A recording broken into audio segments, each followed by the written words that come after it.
Hello friends, അസ്സലാമു അലൈക്കും. സിനസ് cooks വ്ലോഗിൻ്റെ പുതിയൊരു എപ്പിസോഡിലേക്ക് എല്ലാവർക്കും സ്വാഗതം. ഇന്ന് നമ്മൾ ഉണ്ടാക്കാൻ പോകുന്നത് നല്ല എരിവുള്ള ഇടിച്ചക്ക തോരനാണ്. ഇനി നമുക്ക് എങ്ങനെ എരിവുള്ള ഇടിച്ചക്ക തോരൻ ഉണ്ടാക്കാൻ നോക്കാം. നമുക്ക് വീട്ടിലോട്ട് പോകാം. Bye guys, വയോ.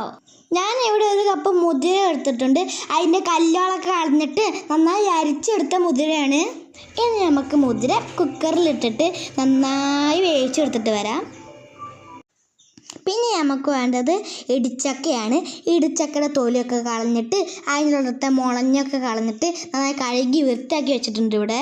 ഇനി നമുക്ക് വേണ്ടത് 3 ഉണക്കമുളകും, 1 കുടം വെളുത്തുള്ളിയും, 2 കറിവേപ്പിൻ്റെ ഇലയും, പിന്നെ ഒരു ചെറിയ സവാളയും. ഇനി നമുക്ക് ഈ വെളുത്തുള്ളിയും സവാളയും നന്നായി ചതച്ചെടുക്കാം. ഞാൻ മിക്സിയിലല്ല ചതക്കണേ, ഇതുപോലത്തെ കല്ലിലാണ് ഞാൻ ചതക്കണേ. ഇതിന് ചതക്കുന്ന ടേസ്റ്റ് വേറെ ലെവലുണ്ട് ഗൈസ്. നമുക്ക് ചതക്കാം. നമുക്ക് ഞാൻ ഇങ്ങനെ ചതക്കുന്നുണ്ട് കാണിച്ചു തരാം. നമുക്കിതൊന്ന് അങ്ങനത്തെ കല്ലെടുത്തിട്ട് അങ്ങനെ ചതക്കുന്നുണ്ട്. ഞാൻ അത് നന്നായി ചതച്ചെടുത്തിട്ടുണ്ട്. നമ്മളത് പ്ലേറ്റിലേക്ക് മാറ്റിയിട്ടുണ്ട്. അവിടെ നമ്മുടെ മുതിര വെന്തുകൊണ്ടിരിക്കുന്നുണ്ട് കേട്ടോ. ഇനി നമുക്ക് ആയോ നോക്കിയിട്ട് വരാം. ഇത് നമ്മുടെ മുതിര ഹാഫ് വെന്ത് വന്നിട്ടുണ്ട്. ഇനി ഇതിലേക്ക് ഇടിച്ചക്ക ഇട്ടെടുത്തിട്ട് കുറച്ച് നേരം കൂടി നമുക്ക് വേവിച്ചെടുക്കാം കേട്ടോ. നമുക്കിനി സാൾട്ട് ഇട്ട് ഇളക്കാം. ഇതെന്നാൽ നമുക്ക് ഇളക്കാം. ഇനി നമുക്കിത് 2 ഫിസിലും കൂടി ഇടാം. ഇനി നമുക്കിത് ലോക്ക് ചെയ്യാം. അപ്പം കേസ് നമ്മൾ ലോക്ക് ചെയ്തിട്ടുണ്ട്. ഇടിച്ചക്ക മുതിര നന്നായി വെന്ത് വന്നിട്ടുണ്ട്.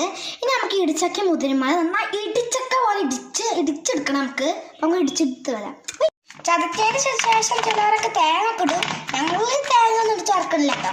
ഇനി നമുക്ക് കുറച്ച് നമ്മൾ മൂപ്പിച്ചെടുക്കാണ്ട് നമുക്ക് ആ മൂപ്പിക്കലേക്ക് പോവാം. ഗ്യാസ് ചട്ടി ചൂടായിട്ടുണ്ട്. അതിലേക്ക് നമുക്ക് സൺഫ്ലവർ ഓയിൽ ഒഴിച്ചുകൊടുക്കാം. ഒഴിച്ചുകൊടുത്തിട്ടുണ്ട്. അപ്പോൾ ഈ നമ്മൾ കുറച്ചും കൂടി എണ്ണ ഒഴിച്ചിട്ടുണ്ട് കേട്ടോ. ഇനി നമുക്ക് അതിലേക്ക് ഉണക്കമുളക് ഇട്ട് കൊടുക്കാം. ഉണക്കമുളക് മൂത്ത് വരട്ടെ. ഇനി നമുക്ക് ഇതിലേക്ക് വേപ്പിൻ്റെ ഇട്ട് കൊടുക്കാം. ഇപ്പോൾ കാപ്പി വരുന്നുണ്ട്. അപ്പോൾ നമുക്കിത് ഇളക്കി കൊടുക്കാം. നേരത്തെ ചതച്ച് വെച്ച വെളുത്തുള്ളിയും സവാളയും നമുക്ക് എണ്ണയിലേക്ക് ഇട്ട് കൊടുത്തിട്ട് നന്നായി മൂപ്പിച്ചെടുക്കാം. നന്നായി ഇളക്കി യോജിപ്പിക്കും ചെയ്യാം കേട്ടോ, അത് മറക്കരുത്. ഇനി നമുക്ക് 1 ടീസ്പൂൺ മുളക് പൊടി ഇട്ട് കൊടുക്കാം. ഇനി നമുക്ക് നന്നായി മിക്സ് ചെയ്ത് കൊടുക്കാം. നന്നായി വഴറ്റി വരണം. ഇതപ്പോൾ നല്ല സ്മെല്ല് വരുന്നു കേട്ടോ. ഈ സ്മെല്ല് കേട്ടാൽ അപ്പോൾ തന്നെ നമുക്ക് തിന്നാൻ തോന്നും കേട്ടോ. അത്രയ്ക്ക് നല്ല സ്മെല്ലാണ്. നന്നായി വഴറ്റി വന്നില്ല കേട്ടോ. ഇത് നന്നായി മൂത്ത് വന്നിട്ടുണ്ട്. ഇനി നമുക്ക് നേരത്തെ ഇടിച്ച് വെച്ച ഇടിച്ചക്കയിലേക്ക് ഇത് ഇട്ട് കൊടുക്കാം. അപ്പോൾ ഞങ്ങൾ ഇട്ട് കൊടുത്തിട്ട് നന്നായി മിക്സ് ചെയ്യണേ. നന്നായി മിക്സ് ചെയ്ത് കൊടുക്കണം. അപ്പോൾ നമ്മൾ സ്വാദിഷ്ടമായ എരിവുള്ള ഇടിച്ചക്ക തോന്നുന്ന റെഡി ആക്കുകയാണ്. ഇനി നമുക്കിത് സർവിംഗ് പ്ലേറ്റിലേക്ക് മാറ്റിയാലോ. അപ്പോൾ നമ്മൾ സ്വാദിഷ്ടമായ ഇടിച്ചക്ക തോന്നുന്ന റെഡി ആയിരിക്കുകയാണ്.